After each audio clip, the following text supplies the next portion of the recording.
संस्था के सहयोगकर्ता हैं श्री संजय जैन, श्रीमती नीलम जैन, पुत्री तनिषा जैन, पुष्पांजलि पीतमपुरा, श्री राजेश जैन, नीतू जैन, लव जैन, प्राची जैन, DLF रोहतक, श्री रविंद्र जी जैन, बीना जैन, राजीव जैन, पूजा जैन, संजीव जैन, ऋतु जैन, तुषार, विपुल, वैशाली, गरिमा, सम्यक, रोहन, शौर्य जैन, श्री देवेंद्र जैन, श्रीमती उषा जैन, गुरुग्राम, श्रीमती कुसुम जी जैन, नंजय, स्वाति जैन, अनुज, पायल जैन, संयम, अरहम, श्री अनुराग जैन, सरिता जैन, धृति जैन, आशिका जैन, कोशी, कला, मथुरा, श्री निर्मल, अनीता, अश्विन, पूजा, शुभम, अध्ययन, पश्चिम बिहार, न्यू दिल्ली, श्रीमती कुसुमलता जैन, विजय कुमार जैन, ऋतु जैन, गिरीशा जैन, हर्ष जैन, दिल्ली, श्रीमती किरण देवी जैन, सह परिवार, दीमापुर, असम, जीवन जैन, बेबी जैन, अंचित जैन, कोरवाली, श्री अनिल जी, चंद्रकांता जी लुहाड़िया, सिकंदराबाद, स्वर्गीय श्री हेमचंद जी जैन एवं स्वर्गीय श्री पुष्पा देवी जैन जी की पुण्य स्मृति में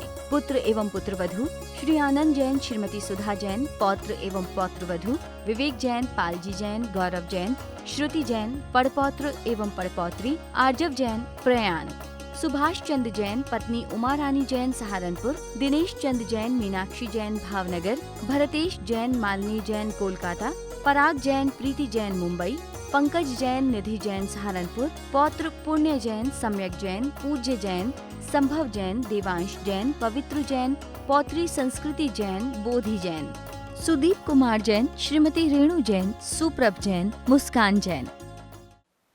क्योंकि बीजों में मिलावट है, खादों में मिलावट है, रहा कुछ भी नहीं सच्चा कि इंसानों में मिलावट है। जैसे आपको दिखते हैं वैसे होते नहीं हैं लोग, जैसी बात करते हैं वैसा अंतरंग से नहीं बोलते हैं। आपको देखकर लोग खुश हो जाते कि नहीं भाग्य खुल गए, अंदर में देखो क्या सोच रहे, कहाँ से कहाँ टपक गया, इतना खर्चा होगा। वो 2 घंटे बर्बाद करता आपके साथ। हमारे जीवन में फिर से वही सरलता आ जाए, फिर से वही जीवन, हमारा प्राचीन पद्धति, भारत की आदर्श पद्धति हमारे जीवन में आ जाए तो हम सब सुखी हो जाएंगे। पहले लोग सुख देखने नहीं जाते थे, सुख को घर से उत्पन्न करते थे। खाने का सुख था, पहनने का सुख था, कुछ चंद कपड़े होते थे। लोग 2-2, 4-4 साड़ियाँ, महिलाओं पर 4-5 साड़ियाँ होती थी, पुरुषों पर 2 कुर्ते होते थे, लेकिन पूरे दिन नहीं पहनते थे। वो कंधे पर लटका कर ले जाते थे, बारात में पहनेंगे नहीं तो कंधे पर पहनने से गंदा हो जाएगा। एक कुर्ते में बारात निपट के आ जाती थी। आजकल सूटकेस भर के ले जाते हो, सुबह कौन से पहनना, दिन में कौन से पहनना, तेल में कौन से पहनना, चंदन में कौन से पहनना, फेरों में कौन से पहनना। तुम्हारे कपड़ों की लिस्ट खत्म नहीं होती, क्या प्रोग्राम देखोगे। तो अपने कपड़ों की सेटिंग में लगे रहते हो, फेशियल कराना, ये कराना, वो कराना, चेहरे की सेटिंग में लगे रहते हो। परिवार सेट नहीं हो रहा, परिवार बहुत अपसेट हो रहा है। पहले एक कमरों में पूरी महिलाएं रुक जाती थी, रात रात को पूरा गीत गाना, बजाना, हंसना, बोलना, मजाक करना, एक दूसरे के कपड़े पहनना, एक दूसरे के जेवर बदलना, कितना आनंद था। ये आनंद के स्रोत थे। आज पागलों की तरह नशे में अपने आप को खो देना, ड्रिंक कर लेना और कई प्रकार के जो नशे चल रहे हैं वो कर लेना, और उसके बाद महिलाएं सोचती हैं उन्होंने बहुत बड़ी जीत हासिल की है। अरे पुरुषों जैसी मत बनो, अपने आप का व्यक्तित्व महान बनाओ। हील की चप्पल पहनकर तुम पुरुषों के बराबर तो हो जाओगे, लेकिन पुरुषों जैसे नहीं होना है। क्योंकि भारत को यदि गरिमा देना है, भारत को एक आदर्श नागरिक देना है, भारत को वीर पुरुष देना है, भारत को संत और भगवंत देना है, तो नारियों का जीवन उज्जवल होना चाहिए। क्योंकि भूमि उपजाऊ नहीं होगी तो खेती में कितना भी बीज डालो, भूमि में उर्वरक शक्ति होना चाहिए। आज महिलाएं हमारी भूमि हैं, हमारी नारी शक्ति वो भूमि है। चाहे त्यागी, तपस्वी, अरियंत, भगवंत, संत पैदा कर दे, और चाहे तो शैतान, हैवान और कामी नीच पुरुष पैदा कर दे। कोई ऊपर से नहीं आता, यहाँ संस्कार जैसे दिए जाएं तो मैं सुखी हूँ, मैं दुखी हूँ, मैं रंग हूँ, मैं राग हूँ। अरे कहते हैं वन उपवन प्रसाद कुटी में, नहीं खेद नहीं ममता हो, ऐसा भाव होना चाहिए। लेकिन आज तो मैं रंग राव भी है, वो भी रंग है, भिखारी में अंतर नहीं होता है। कटोरा हो या मन हो, दोनों भिखारी हैं। बस इतना है कि गरीब थोड़ा छोटा भिखारी होता है, अमीर थोड़ा बड़ा भिखारी होता है। गरीब जाता है तो भगवान से इतना ही कहता है कि मेरे बच्चों की नौकरी लग जाए, एक छोटा सा मकान बन जाए, उसकी इतनी सी मांग है।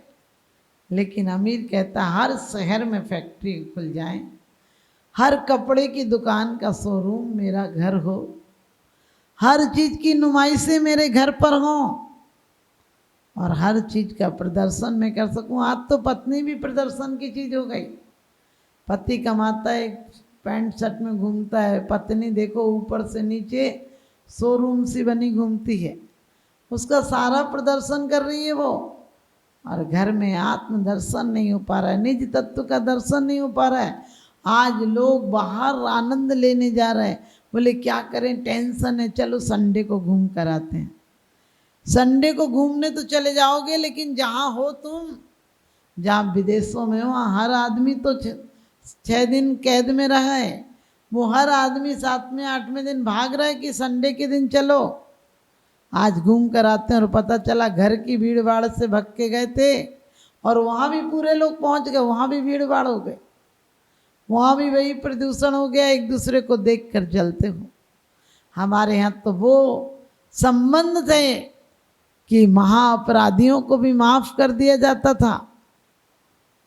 पारसनाथ ने कमठ जैसे दुराचारी को भी माफ कर दिया था। आपको पता है मरुभूति की पर्याय में कमठ ने कितना दुष्कर्म किया था कि माफ करने लायक नहीं था। दिल जलता है, खून खौलता है उसके नाम से कि इतना बड़ा नीच आदमी जिसने छोटे भाई की पत्नी पर नजर रख ली, जो बेटी बराबर होती है, उस पर ऐसी कुदृष्टि कर ली। लेकिन कहते हैं कि जिसके अंदर नम्रता हो, जो सम्यक दृष्टि हो, जो धर्मात्मा हो, उसे किसी के ऐब नजर नहीं आते हैं। वो तो देखता है परिस्थिति ऐसी होगी, मन स्थिति ऐसी होगी, कर्म का उदय ऐसा होगा, वो किसी पर दोषारोपण नहीं करता है। और कहा भी है किसी के ऐब को तू बेनकाम मत कर, किसी के ऐब को तू बेनकाम मत कर, ऊपर वाला हिसाब करेगा, तू हिसाब मत कर, भले कि मैं बुरा सही, तू अपनी नजरें तो खराब मत कर। हमारे आचार्यों ने तो इतना तक आए, जिसका जो करेगा वैसा भरेगा, तुम अपने आप को दिमाग मत लगाओ। लेकिन आदमी सबसे ज़्यादा लगा रहा है मैं बड़ा आदमी कैसे बन जाऊं। तुमने बड़े आदमियों की पीड़ा देखी? बड़े आदमियों के घर में पैसा तो है, इनकम टैक्स का छापा पड़ने का डर है, रातों रात नहीं सो पाता है, कहाँ सेटिंग करना, उससे ज़्यादा स्वयं पर नहीं खाता, स्वयं पर खर्चा नहीं करता है। कई सीए कई वकील पाल रखे, उनसे सेटिंग कराता रहता है। बच्चे महाऐवी हो गए, उन्हें एहसास ही नहीं है। आप देखना गरीब आदमी कभी होटल में जाता है तो भले वो अमीर भी हो जाए तो भी कहता है कोई सस्ता सा होटल दिखाओ, सस्ता सा कमरा बताओ। और उसी का बेटा होटल में जाता है, कहता है अच्छे से अच्छा महंगा कमरा बताओ, क्योंकि उसकी अपनी कमाई है, उसका दिल इतना बड़ा नहीं है कि वो किसी चीज़ में लगा दे।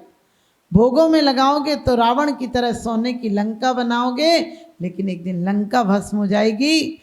और कहते हैं भरत चक्रवर्ती की तरह सोने के मंदिर बनवाओगे तो अमर हो जाओगे। इस जीवन को भी मरघट बनाना या मंदिर बनाना है तुम्हारे हाथ की बात है, क्योंकि जिंदगी पूर्णिमा भी है, जिंदगी अमावस की रात भी है। इसे सुखी बनाना या दुखी बनाना ये हमारे हाथ की बात भी है। हम जो चाहें वो बना सकते हैं। अपने जीवन में खुशियों के फूल लगाएं। अपने जीवन की हमारी भारत की पद्धतियाँ एक आदर्श पद्धतियाँ थीं। यहाँ बड़े बुजुर्गों को सुबह सुबह नमस्कार करके वो कितना महान आशीर्वाद देते थे। हाथ रखना पर्याप्त नहीं था, लेकिन जो दिल से ऊर्जा निकलती थी वो हाथों के माध्यम से तुम्हारे शरीर में प्रवेश कर जाती थी, तुम्हें कोई रोग नहीं होते थे। और गायें अपने मालिक को देखकर रमाती थी। अब क्या रमाएंगी? उसे पता है कि जब तक मैं दूध दूंगी तब तक इस घर में आश्रय मिलेगा, उसके बाद कत्ल खाने भेज दिया जाएगा। इतनी सी जिंदगी है तुम्हारी, इसलिए जिंदगी को सुंदर बनाओ, हर पल को सुंदर बनाओ। जिंदगी में ये नहीं सोचना है कि परमात्मा मुझे बहुत संपत्ति देना, सुख और शांति देना, और सुख और शांति के स्रोत अंदर से आते हैं, धर्म से आते हैं, और बाहरी संपदा के स्रोत बाहर से आते हैं। तो हमें बाहर की संपत्ति नहीं चाहिए, हमें सम्यक दृष्टि बनना है। तो पुद्गल की परिभाषा समझना है, पूर्ण गलन है। स्वभाव बचपन क्या था, जवानी क्या है, बुढ़ापा क्या हो जाएगा। बचपन में पाउडर, क्रीम, तेल की खुशबू आती थी, जवानी में क्रीम, पाउडर, लिपस्टिक और परफ्यूम की खुशबू आती है, और बुढ़ापे तक 50 के पार होते ही उस कमरों में जहाँ अच्छी खुशबू आती थी वहाँ विक्स, वाम और दवाइयों की खुशबू आने लगती है। और 70-80 पार कर ले तो आपको पता है घर में बदबू ही बदबू पैदा होती है, क्योंकि उसने अपनी ज़िंदगी में कोई खुशहाली का काम नहीं किया। तो आप चाहते कि आपकी ज़िंदगी खुशबूदार रहे, तो सुख में होकर मग न फूलें, दुख में कभी न घबरावें। बैर पाप अभिमान छोड़ जग नित्य नए मंगल गावे। एक दिन की गलती को लेकर तुम क्यों बैठ जाते हो, क्यों मिथ्या दृष्टि बन जाते हो। उस गलती को गंदी, जिस प्रकार से गंदी चीज़ को तुरंत आप डस्टबिन में डाल देते हो, इसी प्रकार से अपने दिल से गंदे विचारों को तुरंत कचड़े में डाल दिया करो, ताकि तुम्हारा जीवन सुख, समृद्ध और संपन्न बन सके। संपन्नता वही है जो विपन्नता ना लाए। आप सबके जीवन में वो संपन्नता आए, वो समृद्धि आए, वो सुख खुशहाली आए, और ताकि कभी आपको दुख का मुंह न देखना पड़े। और दुख सुख दोनों एक, कहते हैं दुख सुख दोनों पर्दे हैं, इनमें हंसना रोना क्या, और ये तो चित्रहार हैं भैया, इनमें फंसना क्या। तो आपके जीवन में फंसना नहीं है, आपको सुख दुख में समता रखना है, सबके साथ बहुत अच्छा व्यवहार करना है। इंसान नहीं, जानवरों के साथ भी अच्छा व्यवहार करना है, उन्हें भी बचाने का प्रयास करना है। तो आपका जीवन सुंदर बन जाएगा, जो दोगे वही पाओगे। आप सबका जीवन सुंदर बने, मेरा ऐसा शुभ। संस्था के सहयोगकर्ता हैं श्री संजय जैन, श्रीमती नीलम जैन, पुत्री तनिषा जैन, पुष्पांजलि, पीतमपुरा। श्री राजेश जैन, नीतू जैन, लव जैन, प्राची जैन, DLF, रोहतक। श्री रविंद्र जी जैन, बीना जैन, राजीव जैन, पूजा जैन, संजीव जैन, ऋतु जैन, तुषार, विपुल, वैशाली, गरिमा, सम्यक, रोहन, शौर्य जैन। श्री देवेंद्र जैन, श्रीमती उषा जैन, गुरुग्राम। श्रीमती कुसुम जी जैन, नंजय, स्वाति जैन, अनुज, पायल जैन, संयम, अरहम। श्री अनुराग जैन, सरिता जैन, धृति जैन, आशिका जैन, कोशी, कला, मथुरा। श्री निर्मल, अनीता, अश्विन, पूजा, शुभम, अध्ययन, पश्चिम बिहार, न्यू दिल्ली। श्रीमती कुसुमलता जैन, विजय कुमार जैन, ऋतु जैन, गिरीशा जैन, हर्ष जैन, दिल्ली। श्रीमती किरण देवी जैन, सह परिवार, दीमापुर, असम। जीवन जैन, बेबी जैन, अंचित जैन, कोरवाली। श्री अनिल जी, चंद्रकांता जी लुहाड़िया, सिकंदराबाद। स्वर्गीय श्री हेमचंद जी जैन एवं स्वर्गीय श्री पुष्पा देवी जैन जी की पुण्य स्मृति में पुत्र एवं पुत्रवधू श्री आनंद जैन, श्रीमती सुधा जैन, पौत्र एवं पौत्रवधू विवेक जैन, पालजी जैन, गौरव जैन, श्रुति जैन, पड़पौत्र एवं पड़पौत्री आर्जव जैन, प्रयाण। सुभाष चंद्र जैन, पत्नी उमा रानी जैन, सहारनपुर। दिनेश चंद्र जैन, मीनाक्षी जैन, भावनगर। भरतेश जैन, मालिनी जैन, कोलकाता। पराग जैन, प्रीति जैन, मुंबई। पंकज जैन, निधि जैन, सहारनपुर। पौत्र पुण्य जैन, सम्यक जैन, पूज्य जैन, संभव जैन, देवांश जैन, पवित्र जैन। पौत्री संस्कृति जैन, बोधि जैन। सुदीप कुमार जैन, श्रीमती रेणु जैन, सुप्रभ जैन, मुस्कान जैन।